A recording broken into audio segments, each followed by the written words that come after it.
Hey guys, what's going on? It's me, Jay, here to talk a little bit about some sad occurrences that happened a while ago with the country singer Naomi Judd.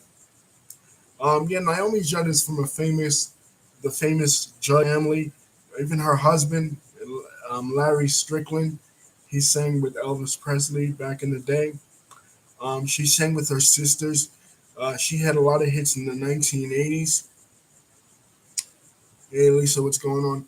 Uh, Love will build a better bridge, um, and a lot of other hits. She was honored a couple of days ago with the Country Music Lifetime Achievement Award that she received alongside Ray Charles. But before that, unfortunately, due to mental, mental illness, she lost her life.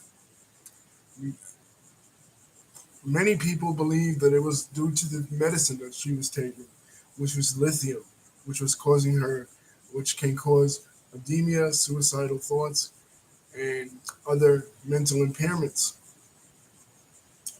That's what many people believe that was, um, the cause of her demise. Um, what her daughter said about her, this is a direct quote from her daughter. Um,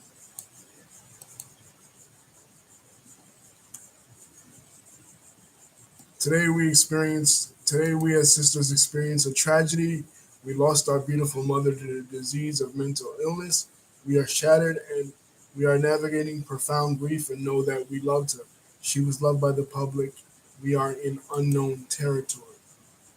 So obviously her daughter, um,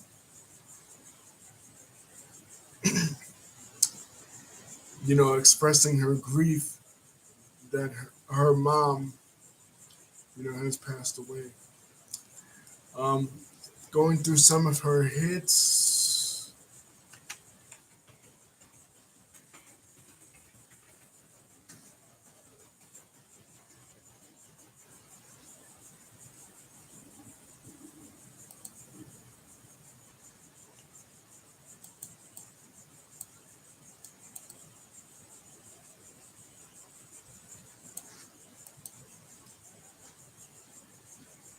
Oh, my mistake, guys. I'm not the biggest a country music aficionado, and I didn't really know who she was up until now.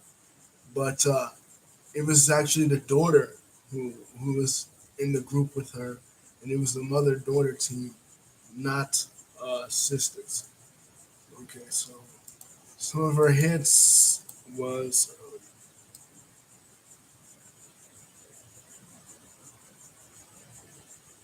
"Love Can Build a Better Bridge."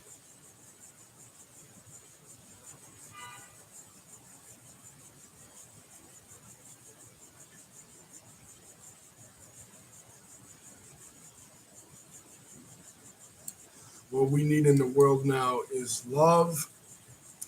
So a lot of songs centered on love.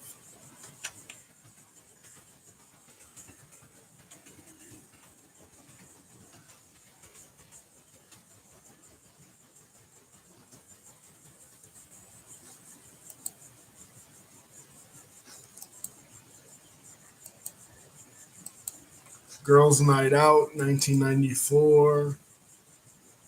Uh, let me tell you about love. Love is alive. Have mercy. Get a little love. A lot of love songs. So. But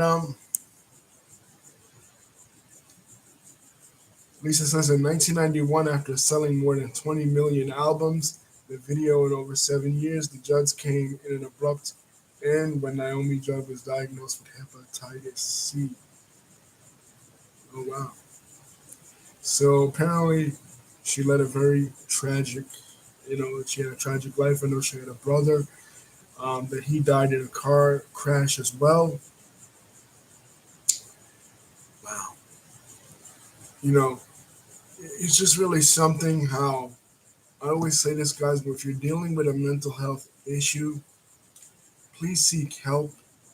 Please get help from someone because it can be really tragic. Me myself, I deal with mental health on a daily basis.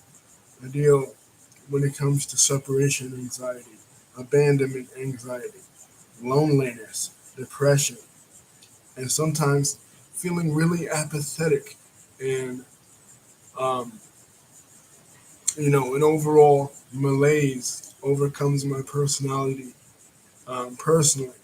So I know how it is. Unfortunately, when you are that and you are coupled with fame, fortune, the pressures of society, and you feel like you have to service the public as far as like, music, and you have to continue to keep up that persona of being a mega music superstar, it can lead to the worsening of your conditions. And a lot of times, too, people feel too much pride to go and get help.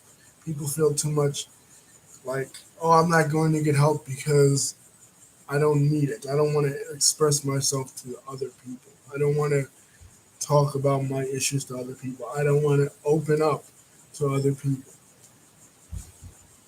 And also, be kind to other people. Just because someone is a celebrity or someone is a public figure, remember they have feelings to their people too. And every sting of criticism that we say to individuals, it doesn't just the,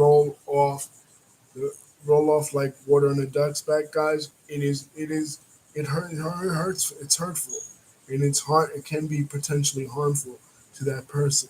You don't know really about the fragility of their mental health and their mental state. Um, Like Lisa is saying, after her last tour, she developed depression, anxiety, panic attacks, and suicidal thoughts. So that's it, guys. That's what led to her death. You know what I mean? Because she was such a mega legend. I guess she felt the pressure of the public. And I know you guys out there, a lot of you guys out there deal with a lot of the same issues as Naomi Judd. And the best I can tell you is to rely on your faith. If you have faith, rely on family and friends and seek professional help, before it is too late, you know, for you. Because one of the saddest things in life, it's like that movie The Bronx Tale. What does Robert De Niro say to his son? The saddest thing in life is wasted talent. Well, it's true. Somebody like Naomi Judd, she was a very talented individual. She shared her talent with the world, so you cannot say it was wasted. She was at the epitome of her success in many ways. You know what I mean? But at the same time, her potential as a mother and as a human being was cut short by these problems that were accelerating. And people wish to be at the top of the mountain sometimes too, guys, but it becomes like Icarus. When Icarus, remember in Greek mythology, the character of Icarus, he flew too close to the sun and he was burnt. So a lot of times we're in search of that pot, that golden pot at the end of the rainbow. And when we get there, it's not what we imagine. Right, exactly. Lisa is saying just because a person is famous doesn't mean they cannot develop mental health. Lisa is exactly correct. Anyone, anyone can develop mental health. If anything, um, public figures and people that are entertainers, because the problem is with entertainment, guys, it's just like content creators on YouTube. There's always that algorithm. There's always that pressure to produce the next hit. You're only as good as your last hit. So if you're not hitting them like you used to, a lot of times it can cause you to feel a certain sense of inadequacies, certain sense of I'm not good enough anymore. A certain sense of I don't have it anymore. I'm not meeting public demands anymore the way that I used to. It's a small scale problem for content creators here on YouTube as they see their views start to decline and whatnot. But can you imagine that magnified 1,000 times or 1,000,000 times over when it comes to celebrities? They're not seeing their albums selling the way they used to. They're not seeing their persona out there the way they used to. You know what I mean? You get a lot of these critics. Critics are good for doing exactly what they always do, is criticize, right? But they don't realize that their criticisms can hurt an individual. You never know. You know my name, but you don't know my story. You don't know what that individual is dealing with. So that kind of pressure is immensely magnified when it comes to famous celebrities. You- Right, exactly. So that right, or the music they do isn't popular anymore. Country music, because of the rise of hip hop, right, is not as popular as it once was, and maybe it is popular like in terms of like mixed country, like Taylor Swift is kind of popish country, but the kind of country that they were doing, the kind of traditional country that we see from like Johnny Cash or the other Carter family or the Judd family, is no longer hitting it like that. You know what I mean? And that's the trajectory. That's how music goes. That's how entertainment goes.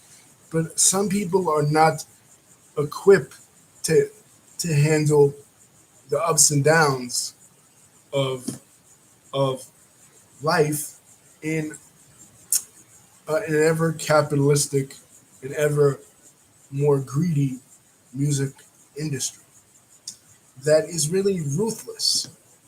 Honestly, the music business is very ruthless. You know what I mean? If you haven't done, it's what you do today, not what you did yesterday. Music doesn't build off legacy. The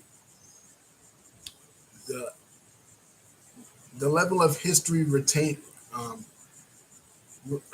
resonance in music, the historical memory that musical fans have is very short. You know what I mean? So, in contrast to something like politics, where you could have did something 50, 60, 70 years ago, and people will honor that legacy and people will grandfather you in or grandmother you in and say, well, he's good because of what he did years ago. No, in the music industry, it isn't like that. Nobody talks about the Spice Girls right now. Nobody talks about the Backstreet Boys right now. People talk about NSYNC in terms of meme culture, and it's going to be May and stuff like that. But really, nobody talks about NSYNC outside of Justin Timberlake now either. Some of the most famous luminaries and some of the most famous individuals in the history of music aren't people that we talk about right now, especially in the genre of country music. Lisa saying right now, I was watching the Class Country Music Awards a few weeks ago, and there was a celebration with a country artist and the R&B singer Monica. So you're right, traditional country music is not as popular. Yes, there are people in country music like Hank Williams. People don't even know who this guy is, Hank Williams. You go up to the average individual, and granted, I live in New York, so of course, people are going to be like, well, of course, you live in New York. Like, nobody knows who country music stars are. But this guy in country music is the OG of country music. He's like one of the biggest stars in the history of country music, Hank Williams. And unfortunately, he doesn't get his flowers. He's not honored nor known. And he's a big time figure because he was a person with a disability, born with spina bifida, and still triumphed to become the biggest legend in one of the biggest legends in the history of country music.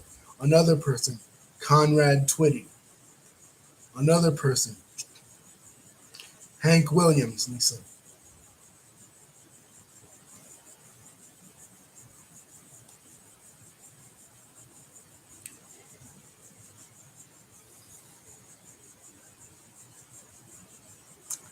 Um, Another person, Charlie Pride, one of the first African American country singers. Ray Charles sang country. Of course, the Carters, and of course Johnny Cash as well. And even Bill Monroe, who Elvis Presley on the B side of his "That's All Right Mama" cover of "Art the Big Boy Crit." On the big side was um, "Blue Moon of Kentucky" by Bill Monroe. So there are so many names in country music that represent a diverse swath of really the folk music of America. You know what I mean? Where the first music ever that Americans ever produced from the conflagration or the coming together of Africans, especially from West Africa, and the Scots Irish people from the Appalachian. We talk a lot about, well, not a lot, but somewhat significantly about Appalachian or Scots Irish culture, the mountain culture of Tennessee and Kentucky here on this channel, and how it lends itself, the rebellious nature of it lends itself to the rebellious nature and spirit of American culture in general. Well, country music comes out of that. Country music is Merle Haggard. Country music is Kenny Rogers. Country music is, um, you know, the Judds, and of course Dolly Parton. You know, the heart of the United States. But like Lisa's saying, traditional country music, especially, I mean, look at the Judds. She comes from Kentucky, the bluegrass state, the state where bluegrass music, which is the predecessor to country music, started. You know,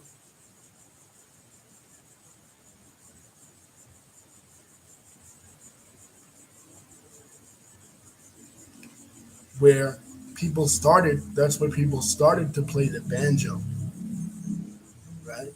And Lisa and I learned when we went to the African burial ground the origins of the banjo that is in West African Senegalese music. So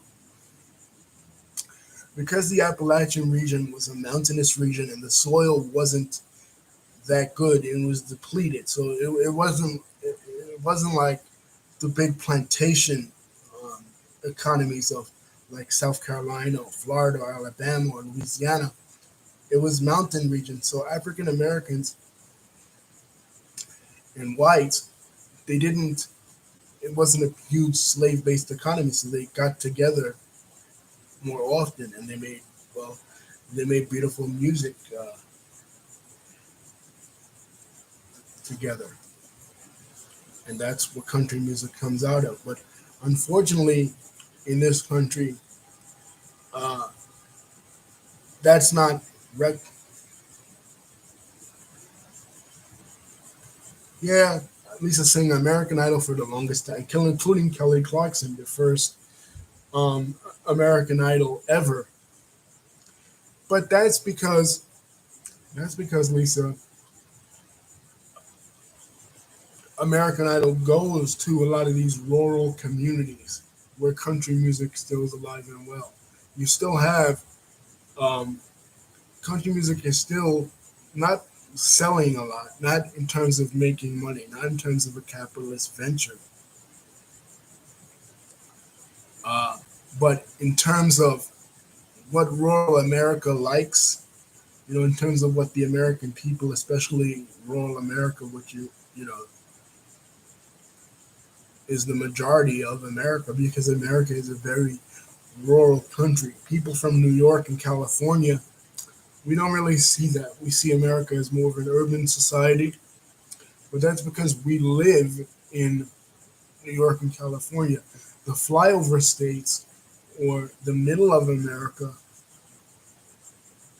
between New York and California, what Ronald Reagan used to call God's country, country music is more popular there. And since American Idol stops everywhere, they don't just focus on California, Los Angeles, and New York. You know, they're more likely to get country artists because that's the heart and soul of America. We think hip hop. And while there couldn't be any music more different, and not because of the racial, people say, oh, people are going to point automatically to the racial makeup of the music and say, well, that's the reason why they're diametrically opposed. No, they're diametrically opposed because of the environments that they came out of. Country music comes out of country, of course. Um, and hip hop music, urban music, comes out of the Bronx, New York. So they couldn't be more different in terms of what they come out of, but in terms of uh, their goals, you know, they're kind of very similar. You know, I always said that people don't realize that. Like, when you listen to country music, a lot of times, you know, what's it really about? It's about patriotism. It's about God, of course. God, it plays an important part. It's about breakup. It's about sadness. It's about, you know, the trueness of life. When Ray Charles wanted to sing country music, you know, back in the 50s and 60s, people were like, you know, why you want to do that? You know, they were like, oh, because he grew up in the South. He grew up in Florida and rural Florida. And one thing he said, one thing I love about country music is the stories. You know, it's about breaking up with your husband or your wife. It's about, you know, loss, a lot of sorrow in country music, and a lot of storytelling. And the same is true of hip hop, but in a different way and from a different experience. You know, both genres are music that anybody can sing. It doesn't really belong to a specific subculture. Like you have to, like heavy metal music, you have to be goth, or you know, punk rock, you have to be punk, right? You have to dress a certain way. With country music, you don't have to dress like a cowboy. Just like with hip hop, you don't have to wear a do rag or gold chains. That happens to be what people are interested in terms of who sings the music, right? So that, you know, that's the outfit that we see represented. But anybody can tell stories. Everybody has a story to tell, and it's like that in country music, just the same way it is in hip hop. You know, and a few times they've come together. You know, Old Town Road is pretty much an example of that. But a better example of that would be the Tim McGraw song with Nelly from back in the day. You know, when Nelly was singing, I think it was to Sierra, and Tim McGraw was singing to Faith Hill. You know, over and over again it was called.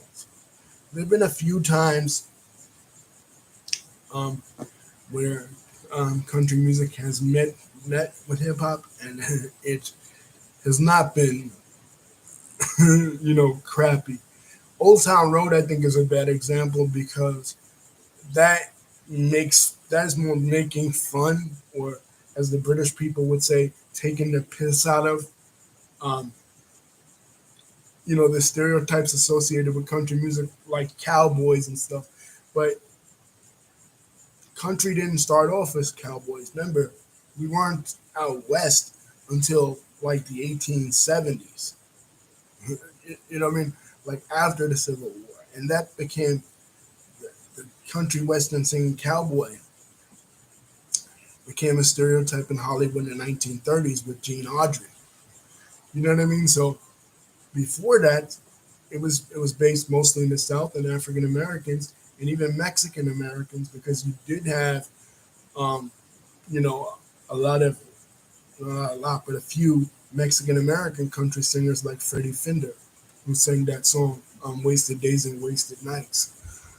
You know, and George Strait too, one of the biggest legends in country music, sang, you know, songs in Spanish. You know what I mean? So, of the three biggest cultures in America, white, African American, and Mexican American, country music is embedded with it. You know, their culture is embedded within country music, but we don't learn about that. We never really learn about the roots of country music and these interesting stories, like Hank Williams' story, like Freddie Finder's story, like Charlie Pride's story about these country singers and how country music came to be. And how another thing too, how country music, which was originally called hillbilly music, contributed to the birth of rock and roll. Not only blues music and jazz. Like we think of blues and jazz because directly rock and roll comes out of jump blues, which comes out of blues, right? But country has an input into it as well.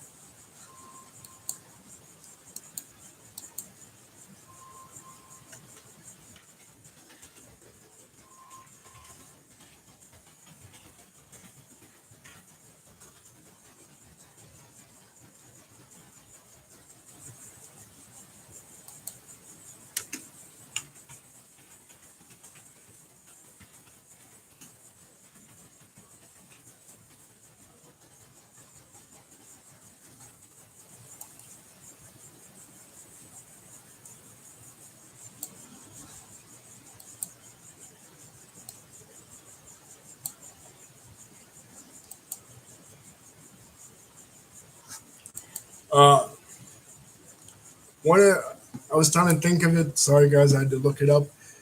If people remember the version of the Beverly Hillbillies that starred Ernest from the '90s, he they asked him what was his favorite country song, and his favorite country song was by the guy I was just talking about, Hank Williams. I'm so lonesome I could cry. That that that's a country song that I remember. People know, of course, Billy Ray Cyrus in the '80s that started that that dance craze, "Achy Breaky Heart." But yeah, I mean, and people know the Judds. I, like I said, I'm just becoming educated really on the history of country music because I live in New York and they ignore the existence of country music. You know what I mean? Like when I was growing up as a kid, if you listened to country music and you went to school, people, they made fun of you. Like they were like, "Oh, like country music, really?" Like you could, depending on if you were in the suburbs or in the inner cities, you could get away with maybe rock, maybe pop, especially if you were a girl. You know what I mean? But